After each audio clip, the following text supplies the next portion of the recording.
Thank you, Mark, and thank you to the Reedwood community for having me here. I was invited to come by a colleague, Dr. Paul Anderson. But I've known of Reedwood because I used to live off 20th and Hawthorne, just north of here. So I was been in pastoral ministry for many years now. I went to college at Multnomah University up in Northeast, and then went to seminary at George Fox Evangelical Seminary, when it was called that. Now it's called Portland Seminary, and then now George Fox let me back to be a professor there of Christian Ministries, Theology, and the Arts, which is kind of a lengthy title, but I hope we can integrate all of those things today. And what I wanted to share today was about reimagining hospitality and the idea of reaching and equipping the next generation, and what it looks like to do ministry and create a culture and community at church that goes beyond just one singular generation, and how can we reimagine what welcoming emerging generations looks like. So some of this comes from my own experience of being a youth and young adults pastor in various locations in Portland and Arizona and then British Columbia for a season. But also just some of the research that I've done in my academic world. So I'm trying to bridge both of those worlds between the world of the local church and the world of academic research, and bringing some of those things to bear for you today to be able to talk about what it might look like to reimagine hospitality for different generations, particularly here at Reedwood. And so I want to open with actually a passage of scripture to think about. This is from the book of Judges, which is kind of an odd book to maybe open with, but it's in Judges chapter 2, starting in verse 7. And it says this: "The people served the Lord throughout the lifetime of Joshua and of the elders who outlived him and who had seen all the great things the Lord had done for Israel. Joshua, son of Nun, the servant of the Lord, had died at the age of 110, and they buried him in the land of his inheritance at Timnath-Heres, in the hill country of Ephraim, north of Mount Gash. After that, a whole generation had been gathered to their ancestors, and another generation grew up who knew neither the Lord nor what he had done for Israel." I want to repeat that. After that whole generation had been gathered to their ancestors, another generation grew up who knew neither the Lord nor what he had done for Israel. And then it continues for the rest of the book of Judges, which if you've read it, you would know that it's a rather tumultuous time in Israelite history. It's a time of essentially anarchy and violence. Many of the most disturbing stories in the Bible are in that. But it's interesting that the book opens here, where there's a sense of a whole generation has somehow lost and forgotten who God is and how God has been active and present in their lives. And why did that happen? What was going on there? There could be a number of different reasons. It could be that the elder generation didn't pass the baton per se to the younger generation. It could have been that the younger generation simply didn't listen or forgot or just went over their heads. Or they did listen maybe, and then still chose to rebel against or ignore who God was in their own lives. And so I want to open with that kind of consideration that there's a sense of urgency, I suppose, of recognizing that when we are passing along faith to an emerging generation, that transition we have to be careful about how we do that well. Be careful about how to create a sense of hospitality and welcoming and belonging, so that when that baton is passed, it's not dropped or ignored or forgotten and so on. So I want to paint a bit of a cultural context of where we might find ourselves in, and you can go to the next slide here. And we'll linger on here for a minute. This is just from a variety of different studies and areas that I've looked at about kind of what our culture is. And so I'd love to I don't know if we can have dialogue back and forth, Mark, if that's okay. If any of these resonate with you, or if they don't, I'd be interested to hear if any of these things connect with you or stand out. So number one, in what's called a secular age of acceleration is what I'm calling this, is that there's a loss of biblical and textual literacy, meaning people don't necessarily have, younger generations don't necessarily have the understanding or recognition of certain religious trends or norms or narratives that they might have otherwise had maybe 40 years ago, even 20 years ago. So I teach a large course at George Fox University that every freshman student has to take called The Bible. And so I have a group of about 400 students that meets in a large auditorium together, and a colleague and I, we talk about what is the Bible and what isn't it, and how can you understand it and read it. And I would be willing to guess that even for students who come to George Fox who would be ostensibly Christian in some way, or would identify themselves in that way, probably about 20 to 25% of them are the only ones who actually have read a fair amount of what's within this text and would recognize certain stories within it. So I'll give you an example. We read the book of Exodus together in kind of small groups. And one of the stories that we focused on was the story of manna in the wilderness. Is this a familiar story, manna in the wilderness, right? So God provides this bread in the wilderness, and there's this quail that he also provides.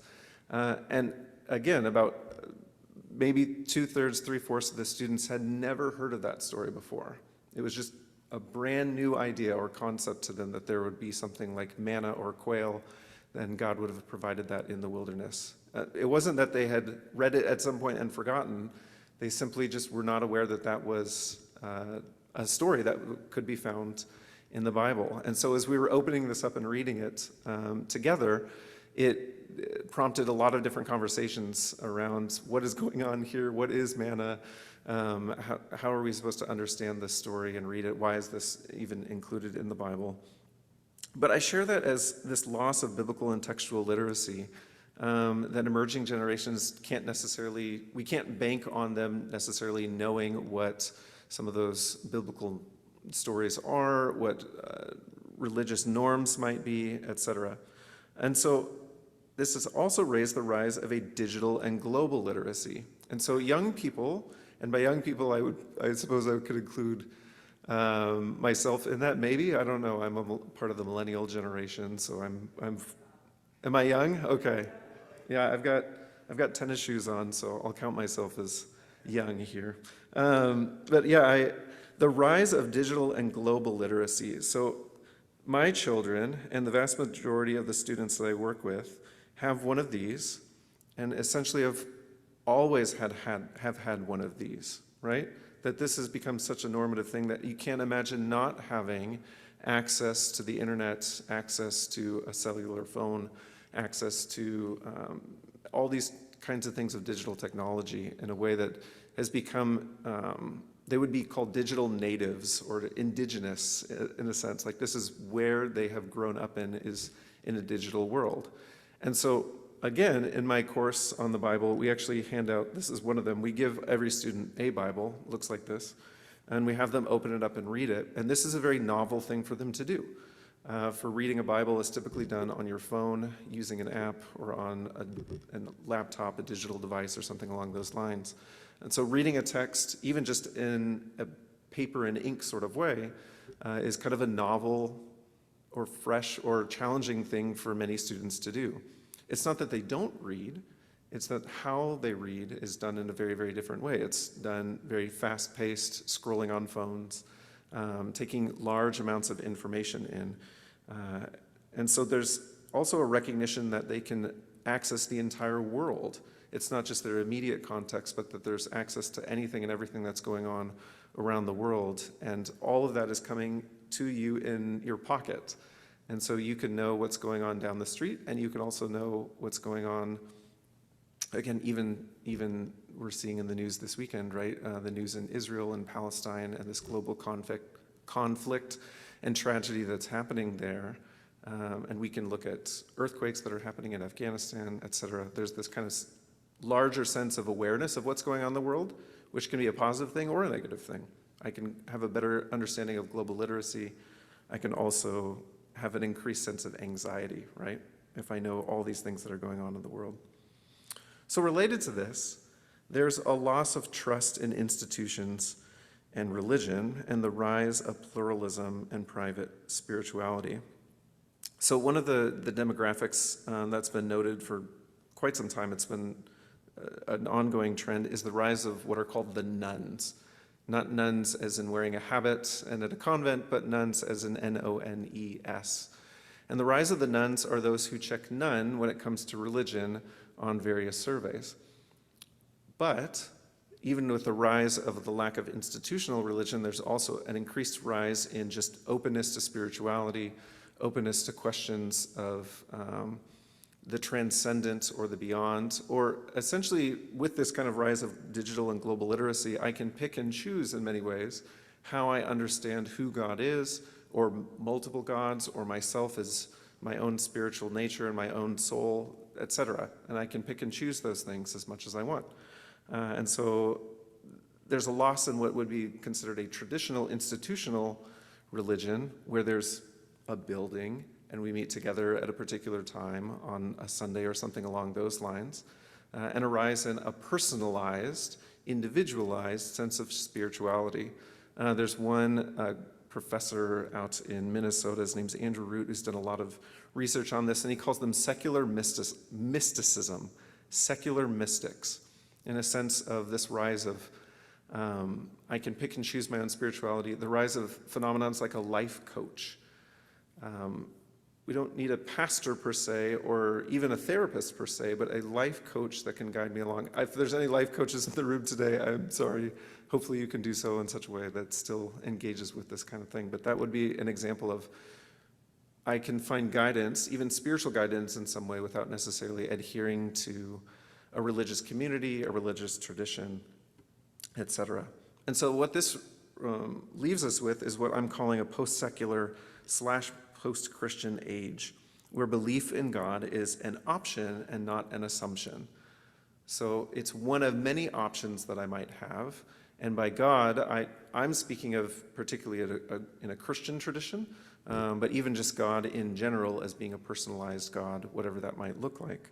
That belief in God becomes simply another option among many, rather than an assumption of we all kind of have a sense of that there's a shared understanding of what religion might be, or what truth might be, or what spirituality might be, that it's definitely become more splintered, more like a large mosaic rather than kind of a coherent set whole.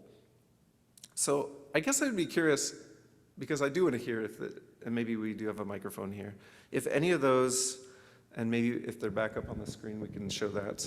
Any of those resonate or strike you as being significant? The loss of biblical and digital literacy, the rise of loss of biblical and textual literacy, the rise of digital and global literacy, the loss of institutions or trust in institutions, and the rise of kind of an individualized, private spirituality. If any of these tend to resonate with anyone.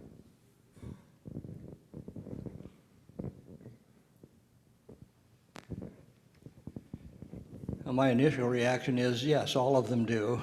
The question that I see that's not stated there, and maybe it is, and I'm not picking up, is there any such thing as truth involved in anything that the younger generation believes? Are there any absolutes? Is gravity for real? I was told by one 40-year-old, no, we're not sure of that. So I'm just curious, as for younger people, is there truth? That's a great question. And my answer would be, I think it would depend on the young person you ask.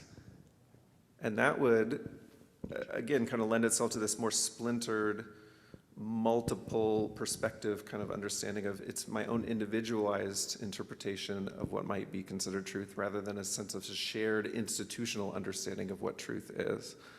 And so there is, and I'll talk about this a little bit more, kind of a radical skepticism, because they've been bombarded with so much information, and so much of it is not truth or not true, right? So then there's just a skepticism of any kind of information that might be out there. So is there gravity? I mean, many of the young people I would talk to would say absolutely, and we could all share and stack our hands on yes, or like that we exist, those types of things, right? That you and I are not figments of one another's imagination. But that can't be taken as an absolute certainty for everyone. And I think that that's where there's been a shift, where it's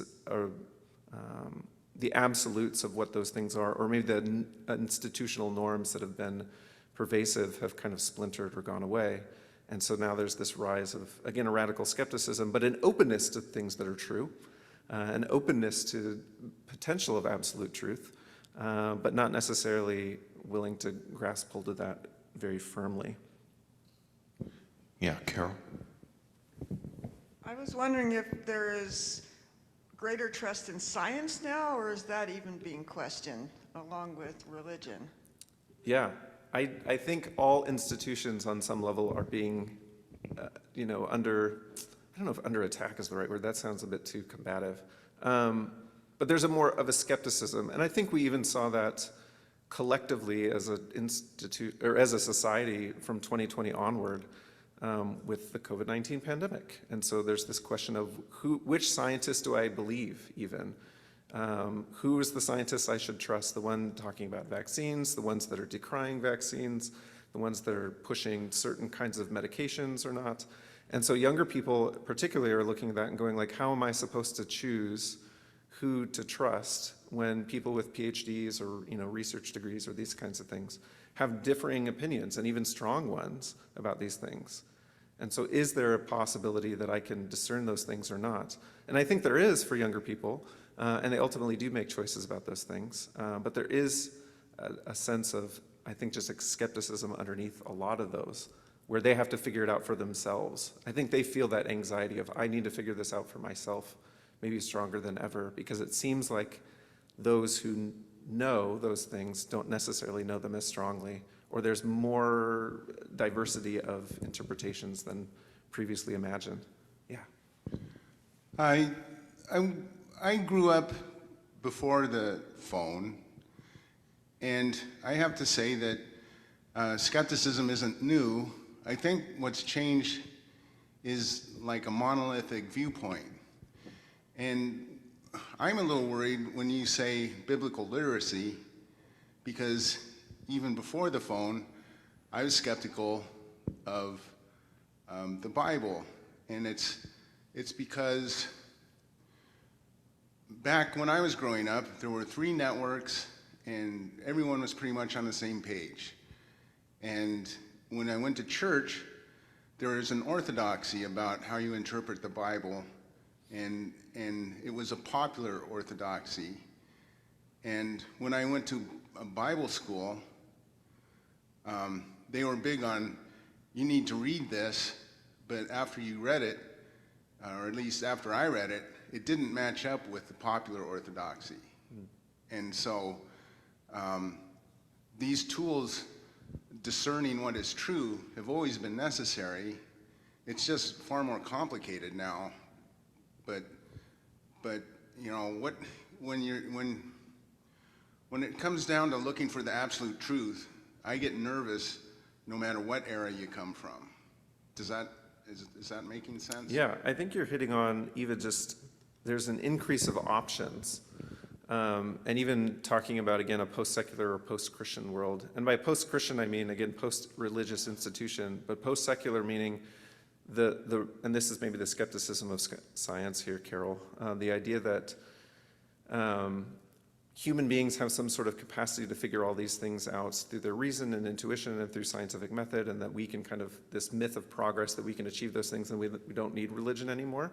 I find young people are skeptical of that because of various things that humans have done through science that have not been very helpful or beneficial.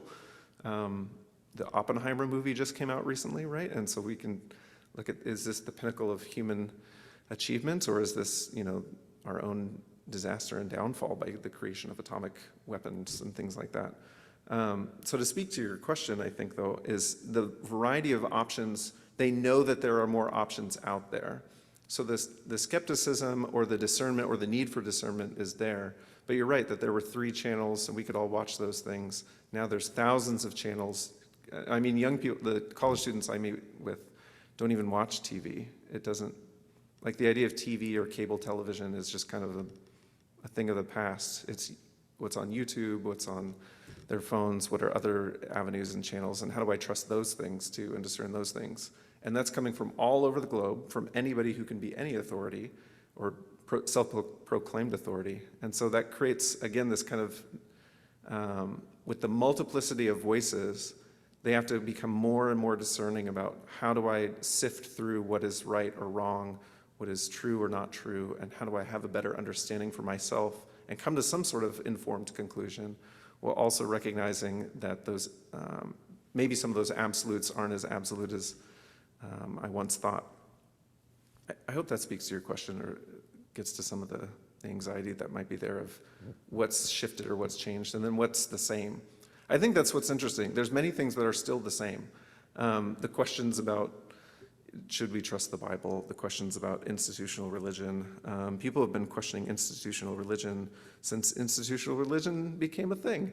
And even we're in a Friends community right here, right? So the Friends community, the long history of tradition there has been a resistance to or to some of the institutional things that came out of Christianity, right? So the sense of we've kind of co-opted, or the gospel or Jesus or God has been co-opted by notions of hierarchy, notions of structural institutions that might not be helpful or healthy for human beings and human flourishing. So how can we resist that? So this has been around well before we had phones, right? This community is evidence of that in many ways. Okay, I want to keep going because I have lots more. So, and then we can have more conversations, Q&A, that'd be great too. A quick slide that I want to show of just when I talk about different generations, this is what I mean for generational context.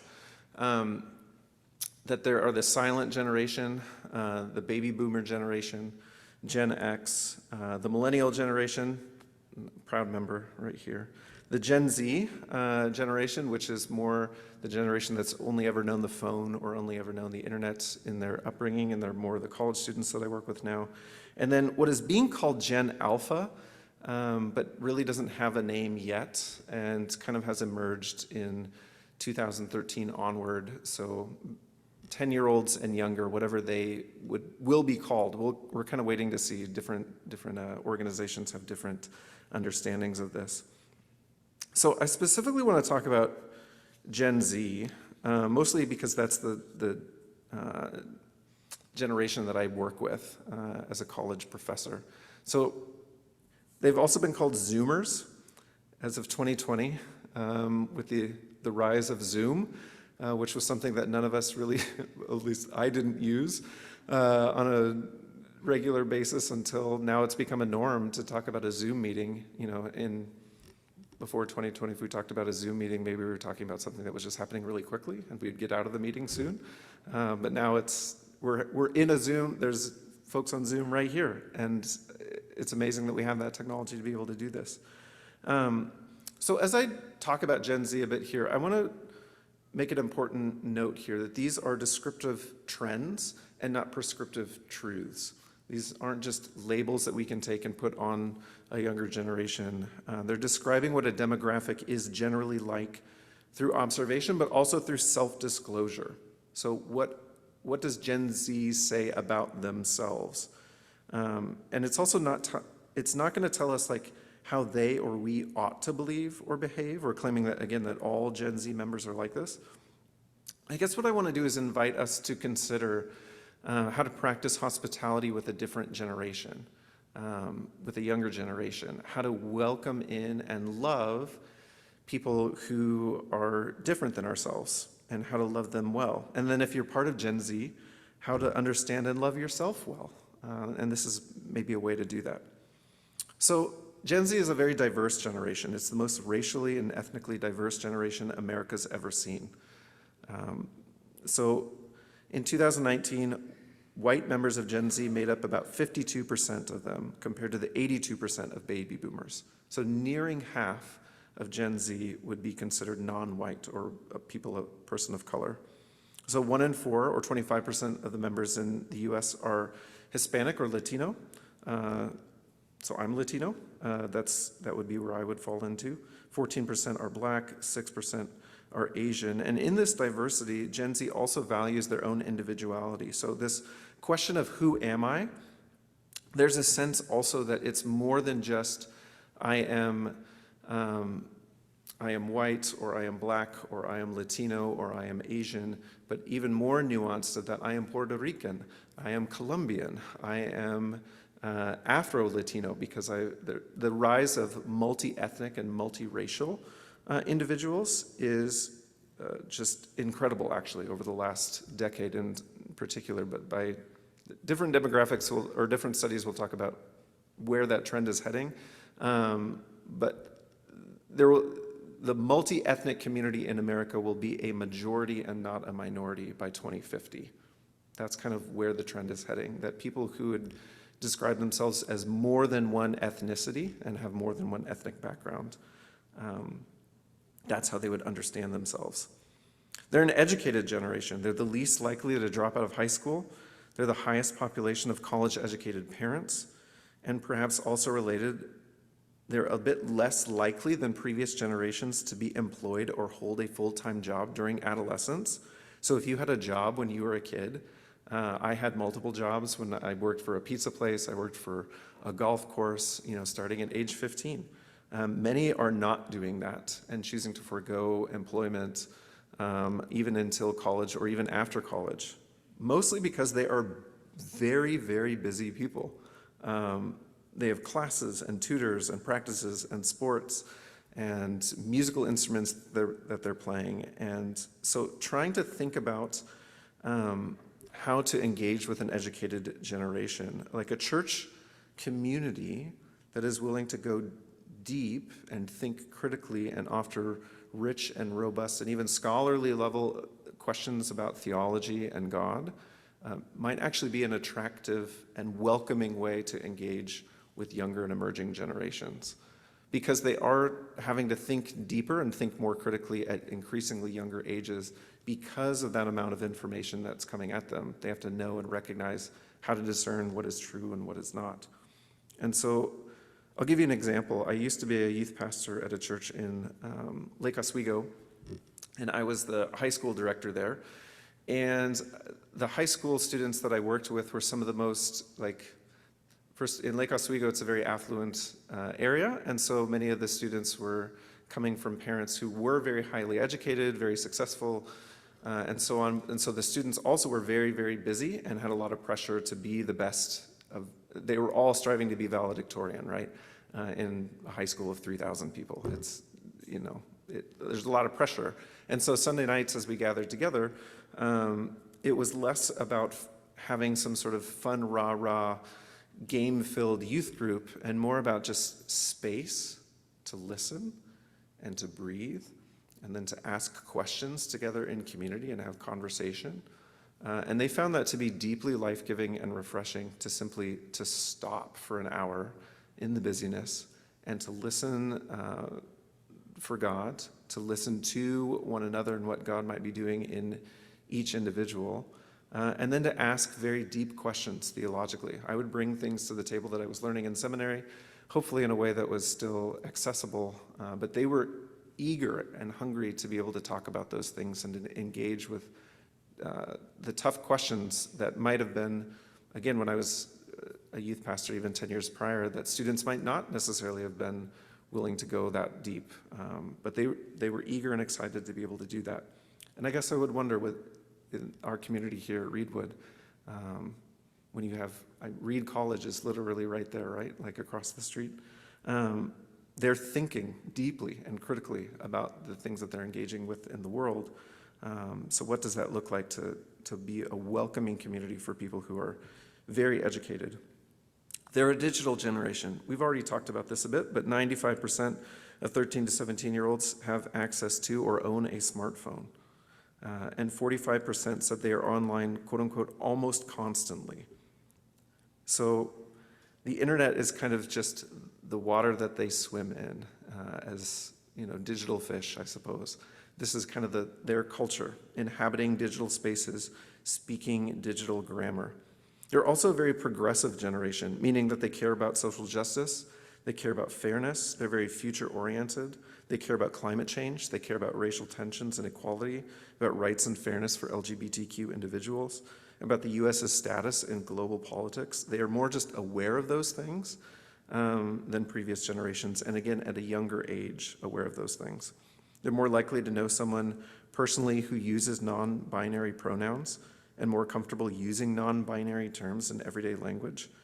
And again, what's interesting about this to me is that this seems to bridge traditional American political divides.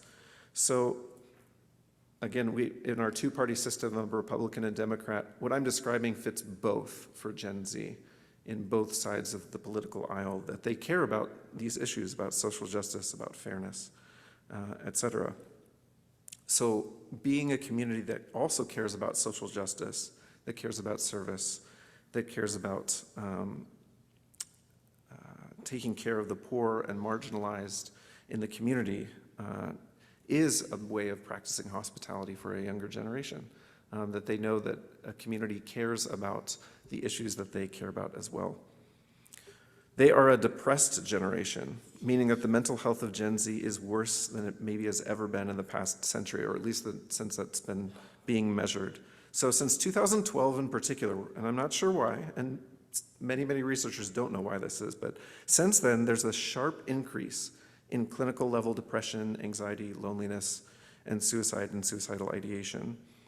And so there's lots of different ways that this has been, I guess, assessed by medical professionals, scholars. They're trying to diagnose the problem of what happened in 2012 in particular. But for whatever reason it is, the data seems to indicate that emerging generations are also just more aware of their mental health in positive and negative ways.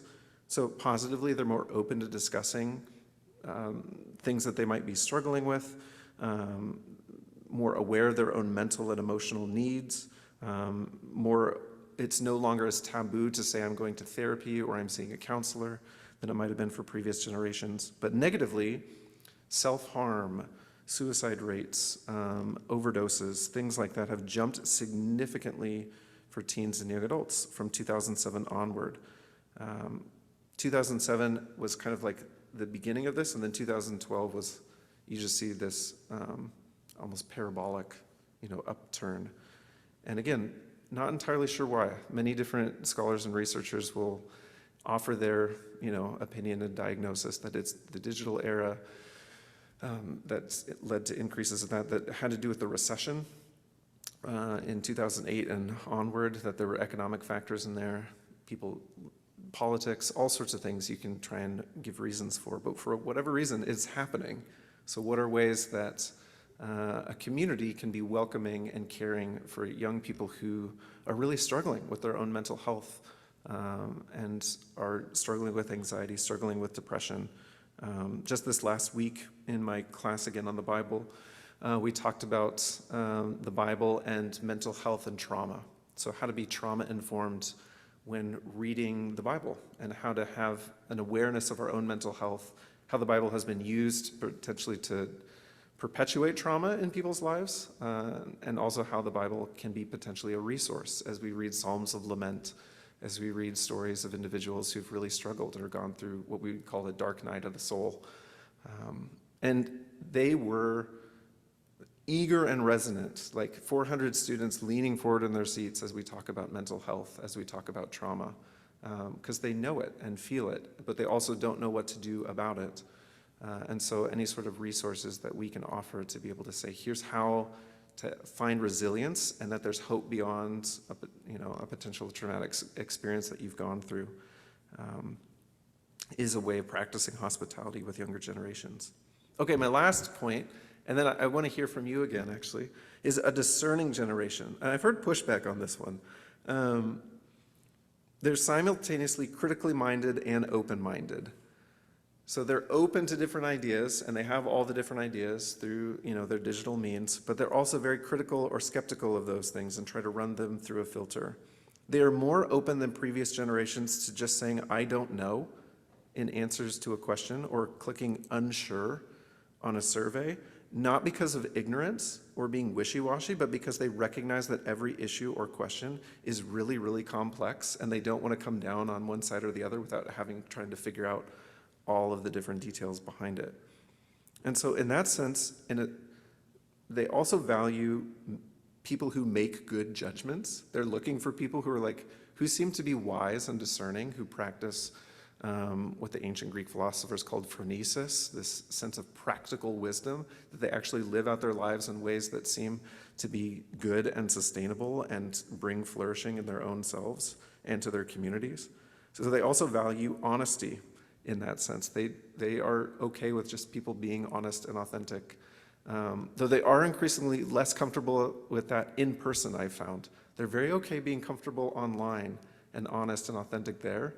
And sometimes I have students who are more engaged with me via Zoom than they are through just in-person conversations. I don't know if that's because of the COVID-19 pandemic and our just increase in leaning into those spaces of Zoom and that kind of a thing, or they're just more, because they're so focused on digital culture and screens, that it becomes more normative for them, or there's a safer barrier there to be able to be their authentic selves. But it's a phenomenon I've noticed, is this inability on some level to sometimes have a conversation in person, but you can do it through texting or through a Zoom call or something like that in a different way. And just a phenomenon I've noticed. I'm not sure why that is. So, a community which doesn't just give simple, pat answers about spirituality or about God, but teaches young people how to think deeply, how to be self-reflective and also able to engage and critically assess the world around them, and provide them with a wide variety of resources for doing their own exploration when it comes to God and spirituality, is a way of practicing hospitality with the younger generation. Not just giving them, here's a simple, nice sermon answer, but here's a way of thinking about this, and invite you into that way of thinking. So looking at those 6 characteristics, I guess what questions do these raise for you? And where do you see potential overlaps with one or more of the traits? I'd be curious to hear your thoughts on this. Oh, before we go to that next slide, we'll go back to this one, yeah.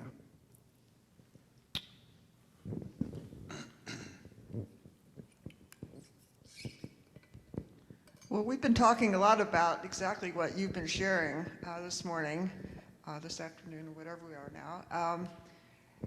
And a lot of the descriptions of what these Gen Zs are looking for, we do have here within our Quaker tradition. But our problem is, how do you market that? How do you market that to these Gen Zers to let them know that we're here? Any ideas? I do have some ideas. I have some practices and postures, and I'll get to those in a minute. I think one thing to keep in mind, even in your question there, Carol, is that I think they're hesitant about being marketed to. So they know, particularly when religions are like reaching out to them and trying. They don't like evangelization, right? I'm teaching a course next spring on essentially global missions and the history of Christianity, of world Christianity and evangelism and things like that. And I have some students who are hesitant to take it, even though they have to as theology majors. But the hesitancy is precisely around that, the notion of proselytizing, of evangelism, of reaching out in some way. And what I've tried to do in that course is try to help them reimagine what does that look like, to bear witness to the goodness of who God is and what God has done in my own life, and in our communal lives, in a way that doesn't have to rely on just having a really cool digital marketing brand or being a social media influencer. You all don't need to go out and get TikTok to be able to reach Gen Z. Like, there are ways of doing so. Again, I think they're actually hungry for deep conversations and mentors and friends in both sense, friends in the Quaker tradition and friends in just a human being that I can walk alongside through with life and can be a helpful resource, and mutually benefiting to one another as we just share life and our stories together. And that takes on some level an intentionality of finding where they are inhabiting and entering into those spaces, not in a marketing sort of way or in like I don't know how to put it, yeah, like the proselytizing sort of way that certain branches of Christianity have been prone to do, but in a sense of where are they already active and passionately serving in the world, and how can I walk alongside them in those spaces and enter into those spaces? Because they're a very activist-oriented generation as well. And so sometimes that might even literally mean walking alongside them in marches, in spaces or places where they're serving,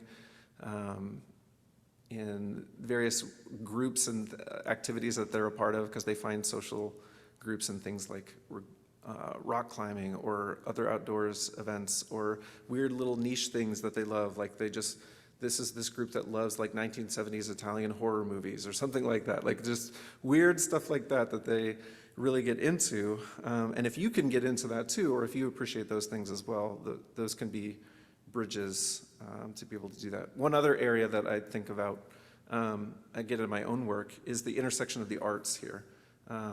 That the arts can be this kind of third space, either in that we're creating together or that we're able to have conversations about this art, whatever that might be, music, television, more like high arts and low arts, like pop art, to be able to have conversations about those things. So some of the most multi-generational spaces I've found are movie theaters.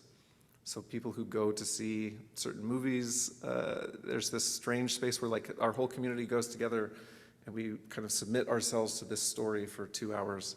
And it's a group of strangers who do that. But just starting a movie night where, hey, we're gonna go together and go watch movies or something like that and then talk about it afterwards, I found to be very, very, like young people are receptive to that. Again, not with some bait and switch proselytizing agenda. That's not what I would endorse, but more just, I want to be your friend, and we've had this common interest together. So that was a long answer to your question, but it's a very perceptive question. We have another question here. Lloyd? Well, you probably answered my questions, but I'm going to ask them anyway. So they're rejecting much of what most of us consider to be reality and truth, but they will listen to TikTok. They will go online and watch over and over a podcast, and they'll go back and back to that podcast. And then people who identify themselves as influencers will be influencing them because they keep going back. Am I missing something here? I think, yes, maybe in the sense that I don't know how to describe the exact language for the phenomenon of this, but many of the college students that I engage with they'll watch TikTok or watch YouTube or those types of things, but they do it with almost this, not cynicism, but they're like aware that TikTok is not like a great resource for wisdom in life. And they're aware that YouTube really isn't that way as well. And so comes back to that discerning thing too. It's more just for fun or a sense of, I don't know, they're almost making fun of me as a millennial in particular. It's not a distraction from real life and this is where I think it gets into for them, the digital world is real life in many ways. Like there isn't that discrepancy between I have a real world here and the digital world over here. Those worlds are more and more blended together. And that might be a unique aspect of a younger generation that older generations in particular, because we can literally remember when that wasn't that way, when we didn't have phones everywhere or digital social media and et cetera, but they can't. Like that's always been their world. And so sometimes even when I describe to my own kids, what the world was like before phones or the world was like before the internet. Like I remember when I had a dial-up modem and it made those funny noises and I had AOL and those types of things, right? Like that's like a totally different reality for them. And so trying to learn from younger generations, like how to speak their language even, like you would if you were wanting to be a good host to another culture, or a good guest to another culture as well. So not expecting, like American tourists do this all the time where they go somewhere else and expect people to speak English. We don't, if we're entering into the world of a younger generation, we can't expect them to speak English per se. Does that make sense? Like we have to be able to, how do I listen to and learn from what it is that they're speaking and appreciate it for what it is, even if there's some things I might not agree with on a personal level, or maybe that I think are fundamentally wrong, but I still have to find a way to enter into and listen first before I'm able to, speak into or judge, if I'm going to be a judge at all. Okay, I want to do one more thing, and then I'm looking at our time, and maybe we can, two more things. We'll go to the next slide, and I'll show you, these are the three big questions that the next generation is asking. These are the questions every generation has asked, right? The question of identity, who am I? The question of belonging, where do I fit? And the question of purpose, or what difference can I make?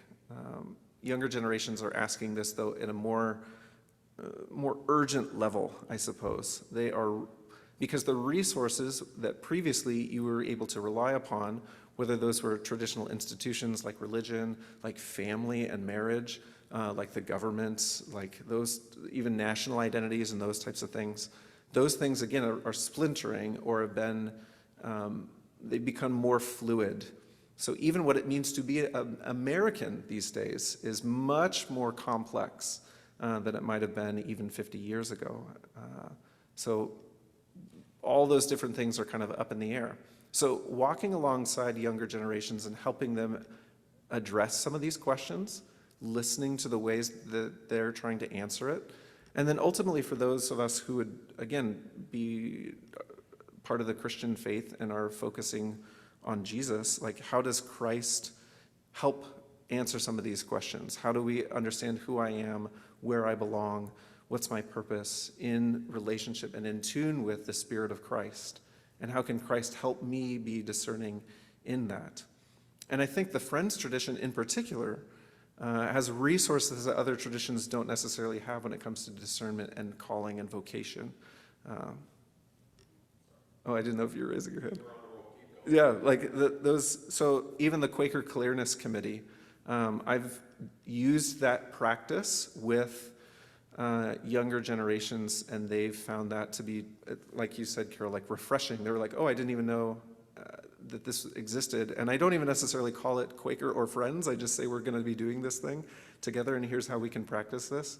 And then afterwards, we'll describe, well, actually what you're doing is part of something that's much a longer tradition than you might have imagined. And so those questions of identity, purpose, and belonging, again, I think the Friends tradition has a unique, I guess, leg up or a way of, this has been happening already.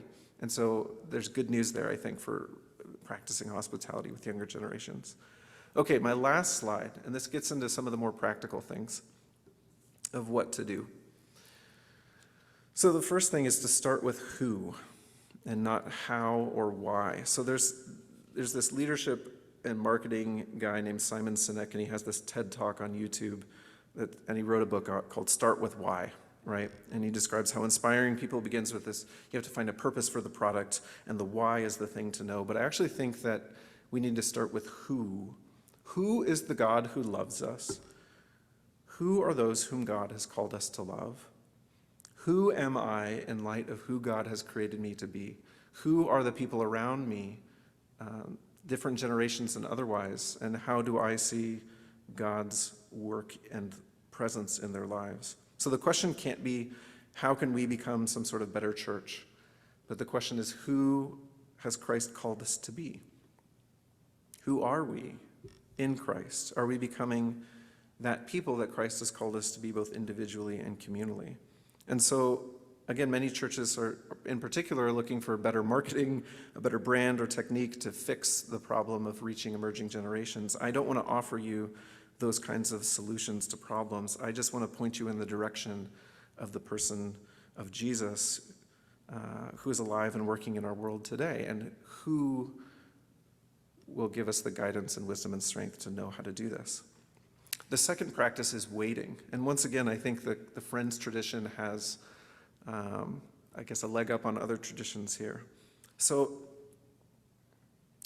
The early church traditionally has been, the beginning of the church has been described as happening in Acts 2 at Pentecost with the coming of the Holy Spirit, coming in and dwelling in the disciples, and then Peter preaches this sermon and 3,000 people come to be saved.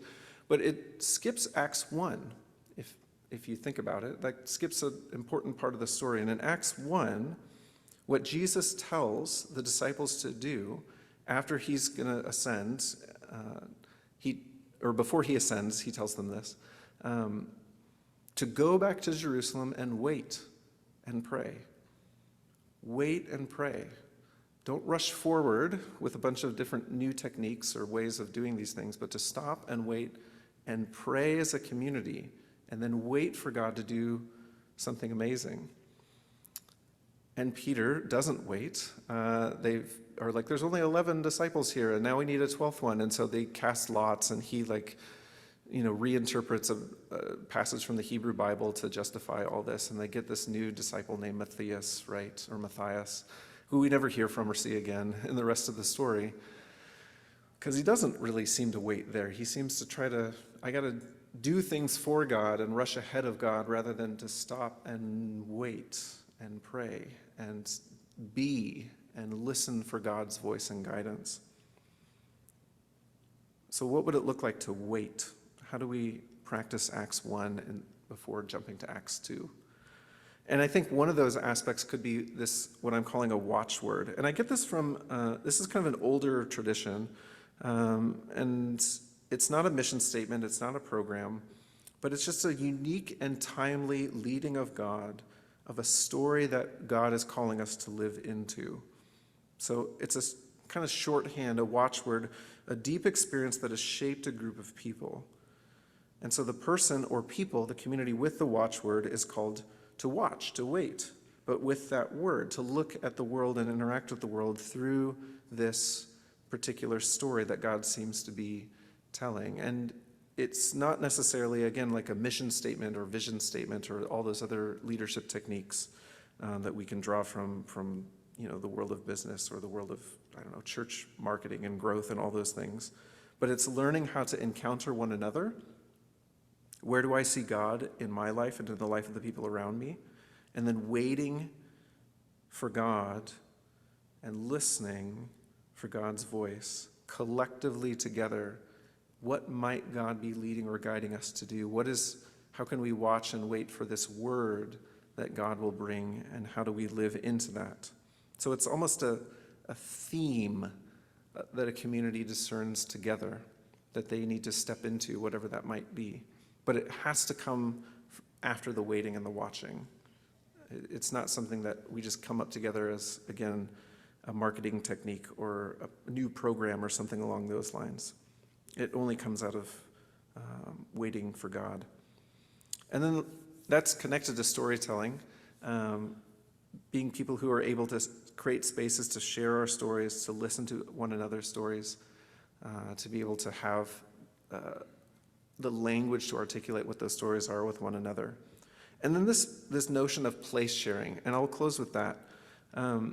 This comes from Dietrich Bonhoeffer, who is a theologian and pastor during World War II, and the notion of place sharing, it's a long German word that is actually translated this as place sharing, but he draws on it from the incarnation, that Christ has entered into our world and then shares reality with us as a human being. He's still God, but he's also fully human and is able to be with and for people in ways that are not, again, based on program, but are based simply on presence.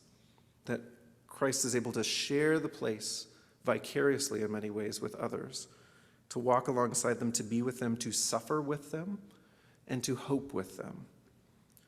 And so all of the aspect of sharing place, this might be like in a literal sense of shared spaces, of physical, like we're gathered together in a shared space, but it also is more on a metaphorical or spiritual sense, just being able to share life and share alongside with one another, that different generations are bridging the divides or gaps between them by having this shared identity in Christ and able to tell one another's stories and listen to one another's stories, to receive one another's stories of what God might be up to in your own particular life in your community. So with that, I'll close. And thank you so much for having me to be able to share. And I'd love to, I have a bunch of resources I put on here too. I was like, if you want some practical things to think about, how to engage and reach and connect with an emerging generation, these are some ways to kind of step into that. But thank you again for having me here. Thank you for being a community that is welcoming to this millennial generation for myself. And thanks so much for just your questions and comments as well. Awesome. Thank you so much, Joel. I think you helped give us spectacles to see our children, grandchildren, and great-grandchildren a little bit clearer. And I really, really appreciated all that you brought there. So thank you. Let me say a prayer to close. Loving Christ, we are grateful that you are in our midst, and we are grateful that you speak through people. You speak through one another, and Lord, we receive these words, this wisdom, this research, these queries with joy and with continued curiosity. We thank you. In Christ's name, amen. All right, friends, go in peace. Thank you, Joel.